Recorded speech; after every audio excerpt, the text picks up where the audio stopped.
Pai do Senhor, irmãos, tudo bem? Graças a Deus estamos todos bem. Hoje eu quero trazer um conteúdo de informação para os irmãos que eu creio que vai colaborar muito para aquilo que será o nosso seminário, né, que nós vamos estar desenvolvendo aqui no canal do Palestrando. Então, já de início, eu quero pedir que todos que estão assistindo já compartilhem este vídeo para poder estimular, né, e para poder também já aclarear o entendimento sobre o que será tratado nos próximos vídeos. Então, compartilhe com todos os seus amigos, estimule a eles também a se inscrever no nosso canal e ativar também o seu sininho, né, para que recebam lá as informações sempre que for postado aqui no nosso canal do Palestrando, tá bom? Então, primeira coisa que precisa fazer é se inscrever no canal, se não está inscrito ainda, ative o sininho, tá? Depois compartilha com seus amigos, bota no seu grupo, o grupo da igreja, o grupo de serviços, seja o grupo que você tiver, compartilha aí, porque vai ser importante para todo mundo. Como eu já falei, a preocupação aqui é dar aos irmãos uma ferramenta, né, uma condição de exploração. O que é isso? Nós temos na arqueologia algumas ferramentas que são próprias para quem executa o serviço, né, da descoberta. Então, nós não podemos pegar qualquer ferramenta, por exemplo, não podemos pegar um alicate, pegar ali uma, uma chave de fenda e sair furando, né, um terreno arqueológico. Não, ali existe uma ferramenta apropriada para cada tipo de terreno, porque senão você danifica aqueles materiais que são de pesquisa. Então, o que nós estaremos fazendo aqui? É colocando para os irmãos as ferramentas próprias, ou seja, dar condição de que cada um possa ir ao texto bíblico e pesquisar de forma correta o texto, adquirindo desse texto o real sentido, né, desse material que você tem na mão. Como falei anteriormente, não faz sentido nenhum você ter uma Bíblia na mão, ter um instrumento na mão, ter uma ferramenta na mão e não saber usar, né? Se você vai para uma guerra, né, sem treinamento, sem antes conhecer a arma que você vai usar, não adianta nem ir para a guerra. Se você não sabe manusear o armamento, se você não sabe tirar um incidente, né, que possa se gerar ali, né, fazer a limpeza do armamento, você está indo praticamente desarmado, porque você não sabe usar aquela ferramenta chamada arma na guerra. Então, para que nós possamos ter esse primeiro bate-papo aqui, para estimular os irmãos a saber a importância do que nós vamos tratar, eu tenho uma pergunta para os irmãos, né? E eu vou também responder qual a origem da mulher de Caim? Da onde veio essa mulher? Né? Porque a Bíblia fala que Caim era filho de Adão, né? Adão teve, a princípio, 2 filhos, depois o pecado, e do pecado veio a saída do jardim, e do jardim Caim mata Abel, é repreendido por Deus, ele sai para uma terra distante, lá conhece uma mulher, se casa, tem filhos. Então, a história parece que não tem muito sentido, porque como que pode, né? Caim sai de onde ele estava com a família dele, vai para um lugar e chega lá e encontra pessoas. Então, são perguntas que nós precisamos fazer e tem a resposta na Bíblia, mas que muitas pessoas nem se despertam, ou porque não tem a curiosidade de ler o texto corretamente, ou porque simplesmente ignora. Tá? Então, a minha pergunta hoje, para estimular os irmãos a conhecer o texto ou fazer perguntas ao texto corretamente, é esta curiosidade. De onde vem a mulher de Caim? Qual a origem dessa mulher? Por que ela aparece de repente no texto bíblico? Né? Se Deus fez apenas ali Adão e Eva e não aparece essa mulher sendo criada em algum momento na Bíblia. Tá? Então eu quero usar como texto aqui, eu preparei rápido aqui um estudozinho só para a gente desenvolver esse assunto. Então nós vamos pegar Gênesis capítulo 4, que são os versículos 15, 16 e 17. Tá? E o texto, ele vai dizer assim, a partir do versículo 15. Mas o Senhor lhe respondeu, não será assim. Caim estava preocupado porque Deus tinha expulsado ele, tirado ele do convívio da sua família, e ele estava perguntando, Deus, olha, eu vou ser expulso daqui, eu vou sair daqui, mas aonde eu chegar vão querer me matar. Ou seja, já existe pessoas lá fora, né? Fora desse convívio da minha família aqui, existem pessoas lá fora. Então, ele pergunta, ele diz para Deus, o que vai acontecer comigo? Quem vai me vingar? E aí Deus já diz para ele, não será assim. Se alguém matar Caim, sofrerá 7 vezes a vingança. E o Senhor colocou em Caim um sinal para que ninguém que ouvisse, né, o matasse. Então Caim afastou-se da presença do Senhor e foi viver na terra de Nod, ou seja, já existia uma terra chamada Nod, que ficava a leste do Éden. Uma curiosidade aqui, qual o nome do jardim? Jardim do Senhor. Onde esse jardim foi implantado? Em um lugar chamado Éden. Então é o jardim do Éden, porque Éden era a região, o nome do lugar, e não o nome do jardim. Tá? Jardim do Senhor implantado ou plantado lá no Éden.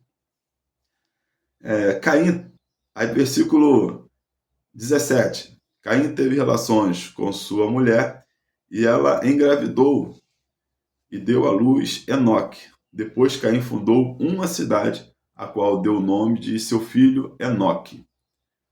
É interessante, né? Caim está junto com sua família, depois de ter matado seu irmão.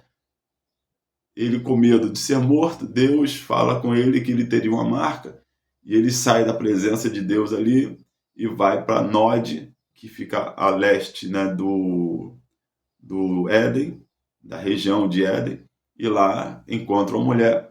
E a Bíblia vai dizer que lá ele vai viver intimamente com essa mulher. Ou seja, ele se casa com ela, forma uma família e gera um filho, e esse filho é Enoque. O que nós precisamos entender, primeiramente? A questão da cronologia do texto. A Bíblia, ela não está necessariamente escrita de forma cronológica. Primeira coisa, o texto bíblico, o texto que está na Bíblia, ele não está obrigatoriamente na ordem cronológica. Outra coisa que precisamos entender, algumas curiosidades, né?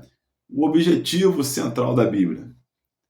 A Bíblia, ela só foi escrita, Deus só deu origem à Bíblia, porque Deus queria que a raça humana compreendesse o seu projeto de salvação para a raça humana.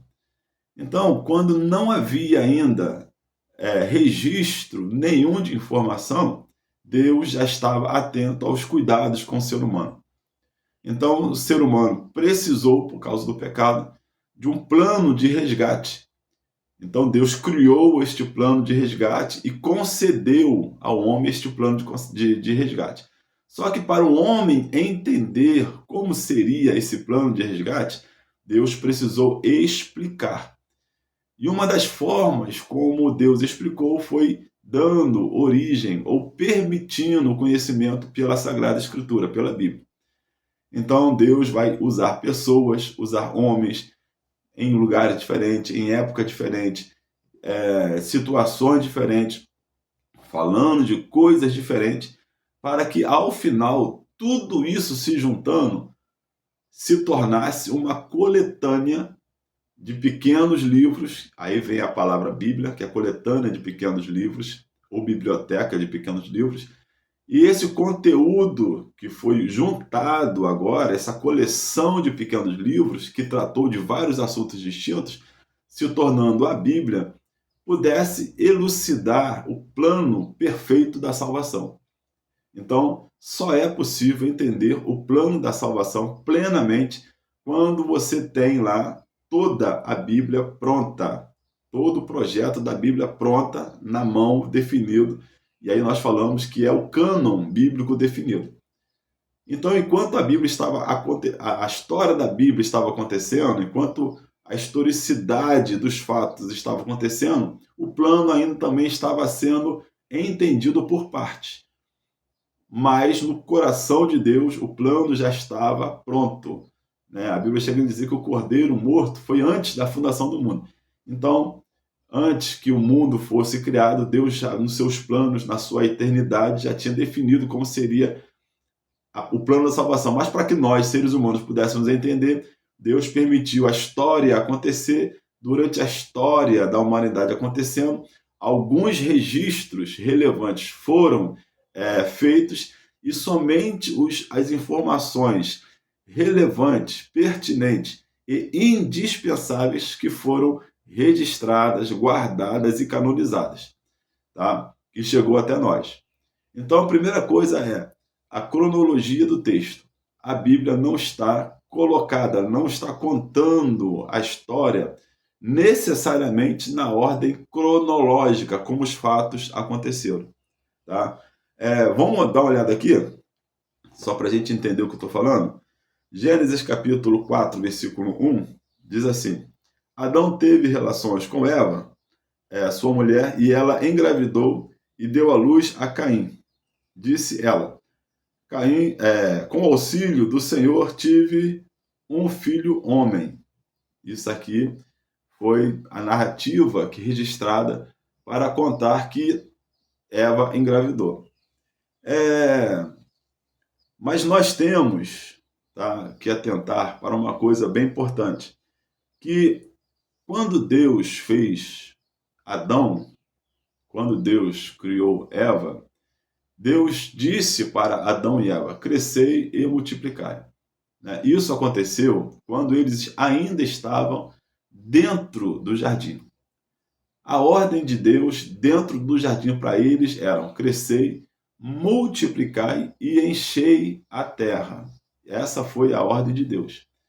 Então, a primeira coisa que nós precisamos entender? Deus tinha dado uma ordem de procriação quando ainda eles estavam dentro do jardim. Algumas pessoas dizem que não foram gerados filhos dentro do jardim. Mas qual a razão para afirmar isso? Não existe motivo de Adão e Eva não terem filhos dentro do jardim. Por quê? Algumas pessoas assimilam que eles só tiveram relações sexuais depois que conheceram o pecado. Não, a relação sexual nunca foi pecado quando realizado de forma legítima, quando ela é realizada de forma lógica, clara, dentro das bênçãos do Senhor. Olha, Deus tinha criado Adão e Eva para procriar, para cuidar do jardim e procriar. Então, por que eles não teriam relações sexuais dentro do jardim? Não faz sentido isso, uma vez que não era pecado. Tá? Então, quando um homem casa com a mulher, legitimamente, ele tem relações sexuais com ela, debaixo da bênção do Senhor, não é pecado. Muito menos Adão dentro do jardim do Éden com a esposa, obedecendo, primariamente a ordem de Deus, crescer e multiplicar. Então, é certo que dentro do jardim do Éden, eles tinham relações sexuais e possivelmente tiveram filhos e filhas dentro do jardim do Éden ainda. Irmãos, por que a Bíblia não trata disso? Por que a Bíblia não diz se eles tiveram ou não filhos? Ou quantos filhos tiveram dentro do jardim? Porque isso não é relevante. A Bíblia só tem que tratar daquilo que é relevante para o projeto de salvação. Quando a Bíblia fala da queda do homem, vai falar porque isso é importante para o projeto da salvação ser entendido. Quando a Bíblia fala que Caim pecou, é porque isso faz parte do plano de entendimento de Deus para o homem. Então é importante o homem entender que Caim pecou. É importante falar para o projeto de salvação, que seja entendido, que Caim foi expulso da sua terra. Mas que tiveram filhos ou não, esses filhos podem ter existido, mas de maneira nenhuma eles vão implicar no plano da salvação. Não faz sentido narrar fatos desnecessários para que sejam aglomeradas informações. Jesus fez tantas coisas nesse mundo. E aí a Bíblia vai dizer que se Jesus tivesse relacionado todos os milagres que ele viveu, que ele fez, no mundo não haveria condição de estar registrado em livros de tanta coisa que Jesus fez. Olha, se os milagres de Jesus, né, não foram registrados todos, é porque não há necessidade, porque nem todos os milagres realizados vão implicar no plano da salvação. Basta contar alguns fatos, basta saber que Jesus fez milagres, e alguns dos milagres eles vão destacar, eles vão dizer o que Jesus pode ou não fazer. Então basta a gente olhar para o contexto de dentro do jardim e saber que, primeiro, não era pecado ter filhos, ou gerar filhos. Segundo, se Adão teve 3, 4, 10, 15, não era problema algum. Eles estavam desfrutando do melhor vigor físico, estavam no seu plano perfeito. Então, o potencial humano estava no seu máximo, na sua condição plena. Então, é possível, e a gente pode até não afirmar 100%, porque a Bíblia não diz, né? Não coloca ali, mas não temos como negar, tá? Negar que eles tiveram relações e possivelmente geraram filhos. E não poucos, pode ser até uma quantidade grande. Então, aí a gente vai ter que entender outra coisa que é muito importante sobre o texto, né? Porque aí a pessoa fala assim, não, mas a Bíblia não diz. Então, se a Bíblia não diz, eu não acredito. A gente precisa fazer uma leitura correta do texto, porque o texto bíblico também ele foi montado, ele foi narrado, ele foi descrito conforme Deus inspirou os seus homens, né? Como Deus deu de inspiração a pessoas para escreverem. A minha pergunta é, enquanto Deus estava criando o mundo, né, lá no princípio, quem estava lá para registrar? Não havia ninguém. A pergunta é, Adão sabia escrever? Adão tinha que material para escrever? Irmãos, isso aqui foi escrito, foi registrado. Deus inspirou a escrita desse texto muito tempo depois. Então, homens inspirados por Deus registraram aquilo que Deus fez eles conhecerem do que tinha acontecido lá no passado. Eu creio que algumas observações são importantes para os irmãos entenderem o que eu estou falando. Nós temos, se nós olharmos Gênesis capítulo 1, do versículo 2 ao capítulo 3, nós vamos ver uma narrativa da criação do mundo. Então nós temos no capítulo 1, do versículo 2 até o capítulo 3, uma primeira narrativa sobre a criação do mundo. E depois nós vamos ver essa questão de criação ou recriação. Tá? Então nós vemos lá que a terra estava sem forma e vazia, e o Espírito de Deus parava sobre a face das águas, e disse Deus, haja luz. Quando chega no versículo 27 e 28, do capítulo 1, Deus vai criar o homem. E diz o texto lá, criou o homem à sua imagem, e a imagem de Deus o criou. Homem e mulher os criou. Aqui já é a narrativa a primeira narrativa da criação do homem, e já aparece lá a mulher. Quando você vê lá Gênesis capítulo 2, do versículo 3 em diante, do capítulo 2, versículo 3 em diante, você tem lá uma outra narrativa da história da humanidade. E aí o texto começa assim, ó. Esta é a história da origem dos céus e da terra, no tempo em que foram criados. Quando o Senhor Deus fez os céus e a terra, ainda não havia brotado nenhum arbusto no campo, nenhuma planta havia germinado. E aí continua o texto. Ou seja, no capítulo 1, Deus criou a terra, e agora um outro texto, né, falando sobre a criação novamente. Ou seja, no mesmo livro vai contar a história duas vezes, só que de forma diferente. Por que isso? Será que o escritor que ele estava escrevendo lá, ele escreveu a mesma coisa duas vezes? Mas não faz sentido uma pessoa que está narrando a história voltar ao assunto e repetir aquilo que ele já tinha feito. Então, na verdade, aqui é uma compilação. Deus inspirou pessoas diferentes para registrarem a mesma informação. Só que cada pessoa tinha a sua formação, cada pessoa tinha a sua cultura, cada pessoa tinha a sua forma de ver as coisas. Então, cada um vai escrever conforme aquilo que ela é formada, conforme a sua personalidade, conforme o seu perfil.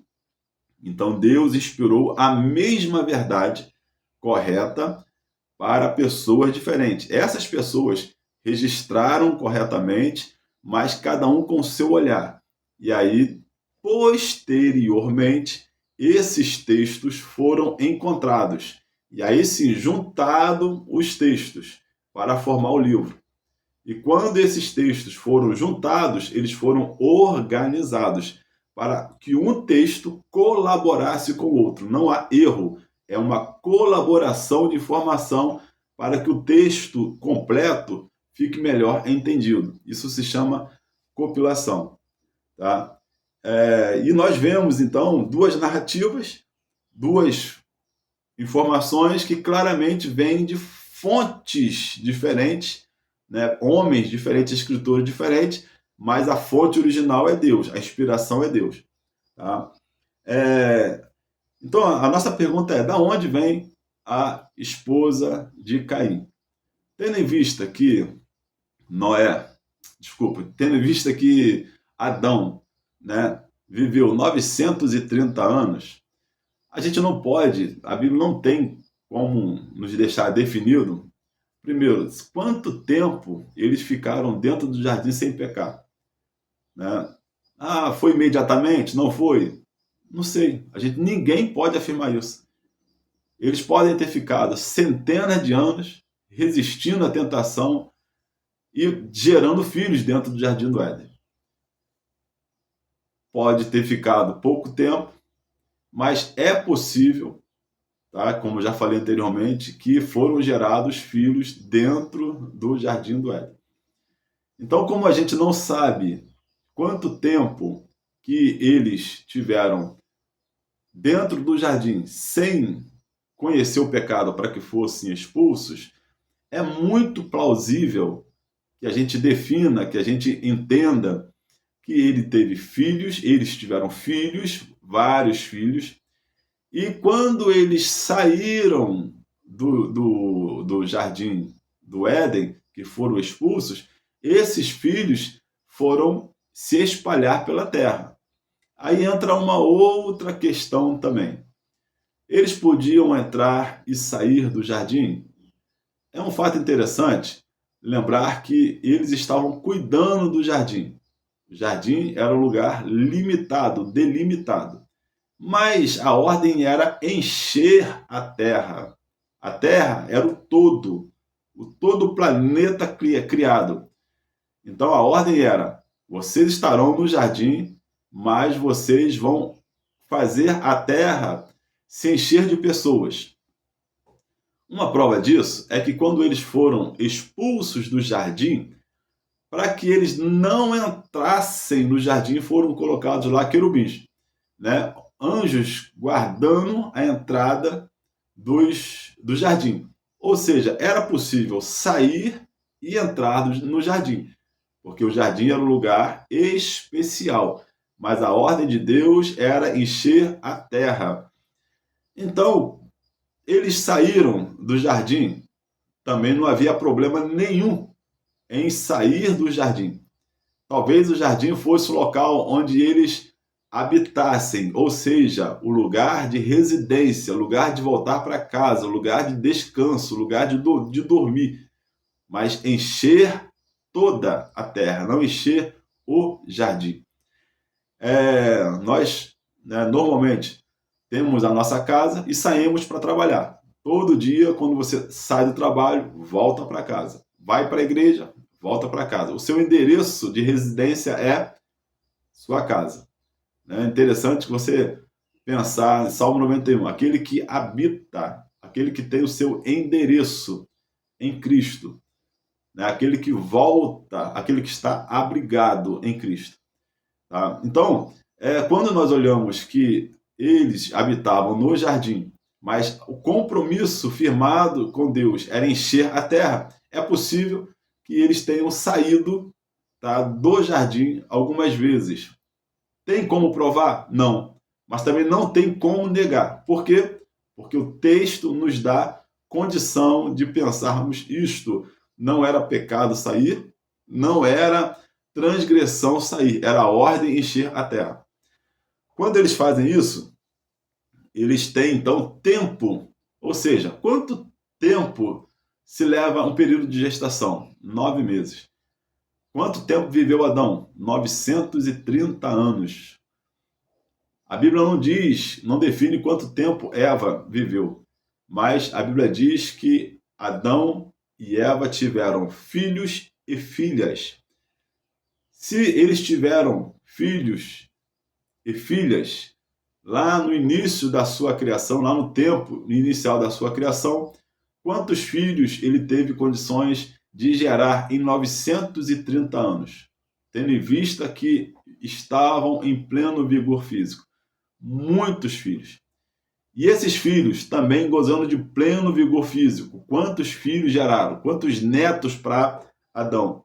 E quantos bisnetos? E quantos tataranetos? E a terra foi se enchendo e se cumprindo a ordem, enchendo a terra, se espalhando. Então a gente precisa entender isso, tá? Porque não podemos ter como absurdo esta coisa de que não sabemos de onde vem a família de Caim.